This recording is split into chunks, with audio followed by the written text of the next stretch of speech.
Assalamualaikum warahmatullahi wabarakatuh. Kami dari kelompok 8 dengan mata kuliah Pasar Modal Syariah ingin mempresentasikan hasil kerja dari kelompok kami yang berjudul Proses Go Public.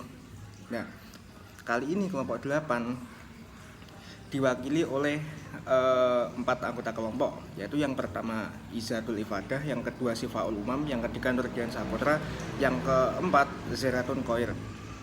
Oke, langsung saja kita mulai ke materinya. Nah, yang materi pertama ialah pengertian go public. Nah, secara harfiah kata go public berarti pergi ke masyarakat. Secara konotatif istilah go public memang khusus digunakan di dunia pasar modal. Artinya juga memang pergi ke masyarakat, yaitu untuk menghimpun dana dari masyarakat. Jadi, jika suatu perusahaan ingin menambah modalnya, maka bisa pergi ke masyarakat untuk mendapatkan modal tersebut. Nah, seperti yang diketahui bahwa setiap perusahaan pasti memiliki berbagai alternatif dalam sumber pendanaan, baik dalam maupun luar perusahaan. Salah satu cara yang ditempuh perusahaan untuk menghimpun dana dalam rangka ekspansi usahanya adalah dengan melakukan penawaran saham atau go publik. Nah, penawaran umum saham ini lebih sering dikenal dengan istilah IPO. Nah, IPO sendiri adalah sebuah proses yang dilakukan perusahaan untuk mendapatkan dana dari publik, di mana dana dapat digunakan untuk mendanai ekspansi perusahaan dan biasanya harus memenuhi undang-undang tentang penawaran ke publik. Nah,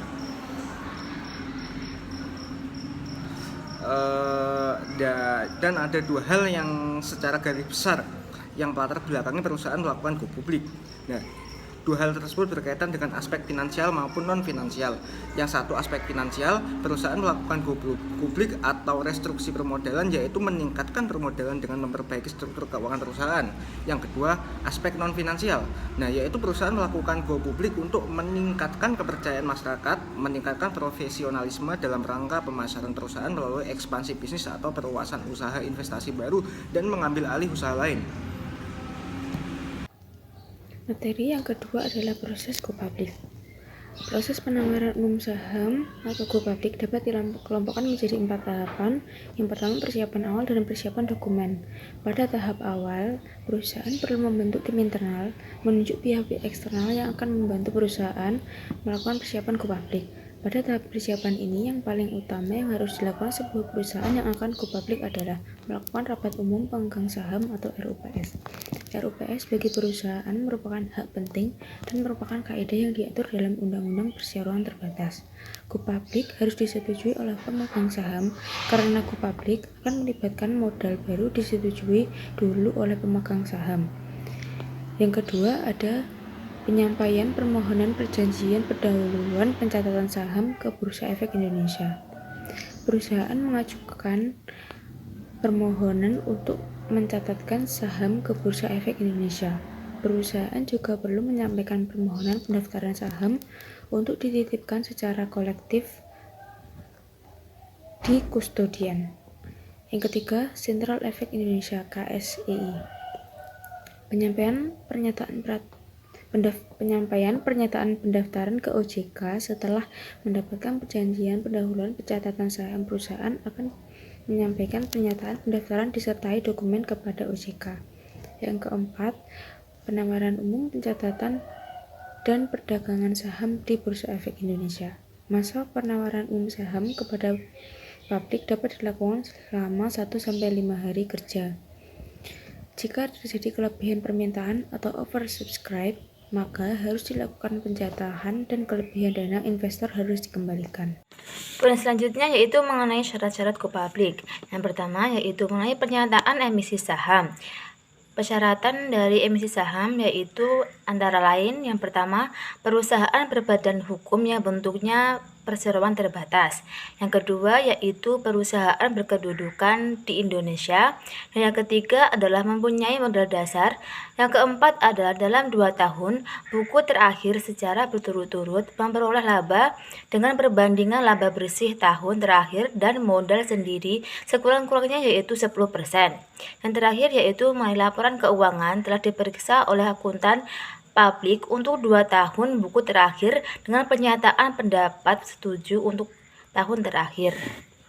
Kemudian yaitu Yang kedua, pernyataan penerbitan obligasi bagi badan usaha selain bank dan lembaga keuangan non-bank, yaitu badan usaha tersebut harus merupakan badan hukum perdata selain bank dan lembaga keuangan non-bank yang berdasarkan hukum Indonesia yang kegiatan usahanya terutama bertujuan untuk mencari keuntungan dan badan lain yang ditujukan oleh Menteri Keuangan.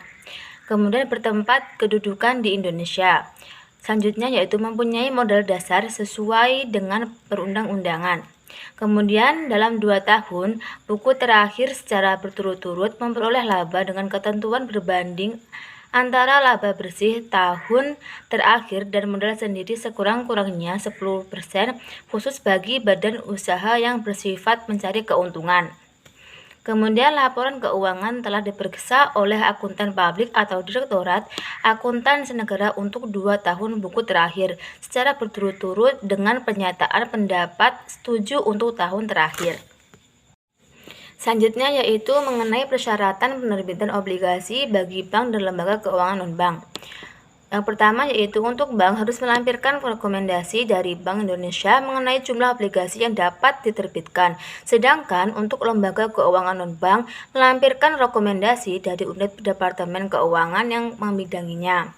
Kemudian yaitu setiap penawaran obligasi dijamin dengan kekayaan milik emiten dan apabila dipandang perlu dengan jaminan dari gurator guna melunasi kembali pinjaman pokok. Yang terakhir yaitu yang dapat bertindak sebagai kurator adalah dan atau lembaga keuangan bukan bank termaksud yaitu telah mendapat persetujuan Menteri Keuangan setelah mendengar pendapat dari Direksi Bank Indonesia. Saya akan membacakan materi selanjutnya, yaitu manfaat dan risiko perusahaan go publik. Yang pertama, emiten yang melakukan penawaran umum saham atau go publik akan memperoleh dana yang relatif besar dan diterima sekaligus. Hal ini lebih baik dibandingkan emiten harus menggunakan fasilitas kredit dari bank karena emiten akan dibebankan dengan tingkat bunga yang cukup besar. Yang kedua, meningkatkan likuiditas perusahaan terhadap kepentingan pemegang saham utama dan pemegang saham minoritas. Yang ketiga, meningkatkan nilai pasar dan perusahaan karena pada umumnya perusahaan yang sudah menjadi perusahaan publik likuiditas akan lebih meningkatkan dibandingkan dengan perusahaan yang masih tetap atau masih tertutup. Yang keempat, meningkatkan prestise dan publisitas perusahaan.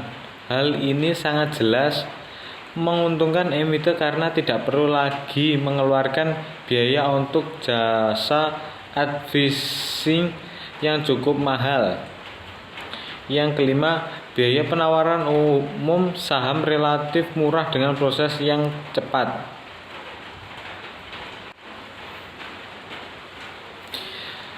Perusahaan atau calon emiten dituntut untuk lebih terbuka dan harus mengikuti peraturan-peraturan pasar modal mengenai kewajiban pelaporan.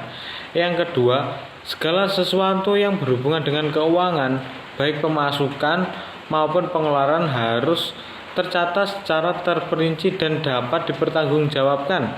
Yang ketiga, perusahaan atau calon emiten harus selalu membuat pelaporan yang diwajibkan sesuai dengan waktu yang ditetapkan. Laporan keuangan juga harus terus dipantau baik oleh pemilik modal maupun oleh masyarakat umum sehingga apabila terjadi penyimpangan dapat segera diketahui. Yang keempat, perusahaan atau calon emiten wajib menyampaikan laporan realisasi penggunaan dana hasil penawaran umum. Yang kelima, keharusan untuk mengumumkan besarnya pendapatan perusahaan atau calon emiten dan pembagian dividen. Hal ini merupakan prinsip full disclosure yang dianut oleh setiap perusahaan terbuka dan bersifat mutlak.